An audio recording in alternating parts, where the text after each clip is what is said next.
জলকামান ছিটিয়ে কিন্তু শিক্ষার্থীদেরকে ছত্রভঙ্গ করে দিচ্ছেন আইন শৃঙ্খলা বাহিনী, পাশাপাশি সাউন্ড গ্রেনেড নিক্ষেপ করা।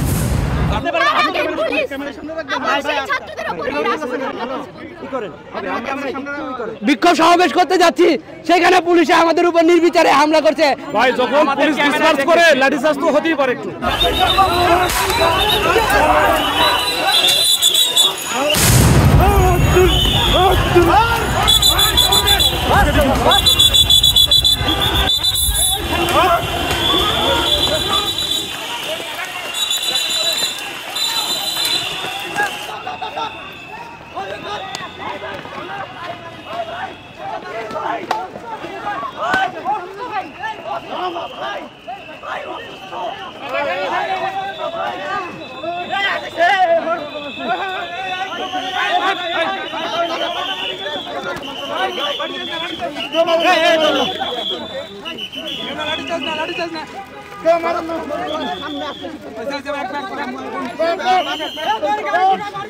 আমরা দেখতে পাচ্ছি একটি উত্তেজনাকর পরিবেশ তৈরি হয়েছে এই মুহূর্তে, এবং বেশ কয়েকজন শিক্ষার্থী পুলিশের লাঠিচার্জে আহত হয়েছেন। আমরা দেখতে পাচ্ছি আইন শৃঙ্খলা বাহিনীর সদস্যরা তাদেরকে ধাওয়া দিয়েছেন। ধাওয়া খেয়ে তারা কিন্তু আবারও দয়াল চত্বর দিকে তারা গিয়েছেন, এবং এর আগে তারা একটি সংক্ষিপ্ত ছাত্র জনতার ব্যানারে একটি মিছিল নিয়ে তারা মূলত স্বরাষ্ট্র মন্ত্রণালয়ের উপমুখী তারা একটি যাত্রা করেছিলেন। আমরা দেখেছি এখানে বেশ কয়েকজন শিক্ষার্থী আহত হয়েছেন।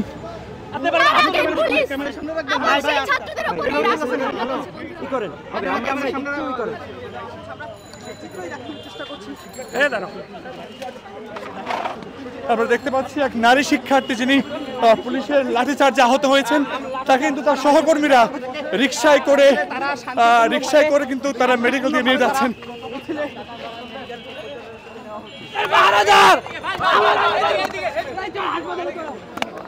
আমরা শান্তিপূর্ণ আদিবাসীদের সন্ত্রাসীরা গতকালকে হামলা করছিল শিক্ষার্থীদের উপরে।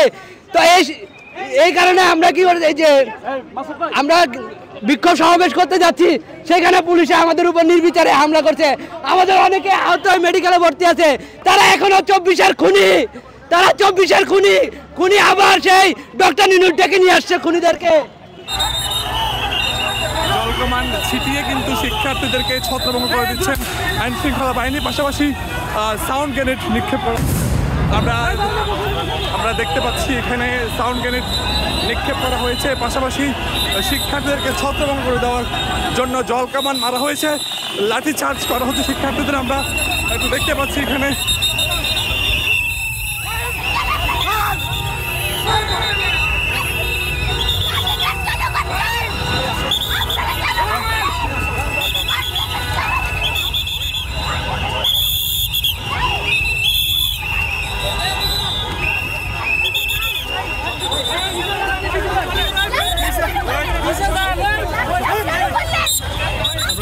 একজন নারী শিক্ষার্থী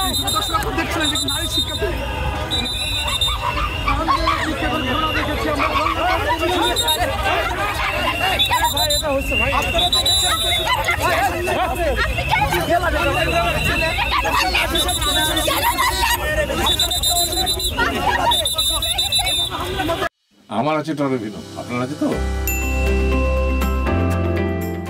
আমাদের উদ্দেশ্য হচ্ছে ডিসপার্স করা।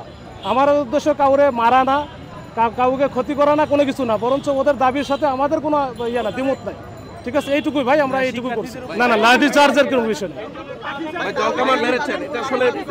লাঠি চার্জ তো করেছেন আপনারা ভাই, যখন পুলিশ ডিসপার্স করে লাঠি চার্জ তো হতেই পারে একটু। না এখানে এসে করা হয়েছে, সেই জন্য জিজ্ঞেস করলাম। শিক্ষার্থীরা অভিযোগ করে এটা আমরা দেখবো কোন জায়গায় লাঠি চার্জ ডিসপার্স করে, তখন লাঠি চার্জ এমনি হয়। পুলিশ আবারও কিন্তু অ্যাকশনে যাচ্ছেন, এবং এখানে ছাত্র সংগঠনের বিভিন্ন পর্যায়ের নেতা যারা রয়েছেন তারা রয়েছেন। আমরা দেখতে পাচ্ছি পুলিশ সদস্যরা এগিয়ে আসছেন, আমরা দেখতে পাচ্ছি পুলিশ সদস্যরা আবারও এগিয়ে যাচ্ছেন। একটি উত্তেজনাকর পরিবেশ তৈরি হয়েছে দয়াল চত্বরের দিকে। আমরা দেখতে পেয়েছি পাটকেল হাতে শিক্ষার্থীরা রয়েছেন, অপরদিকে পুলিশ সদস্যরা রয়েছেন।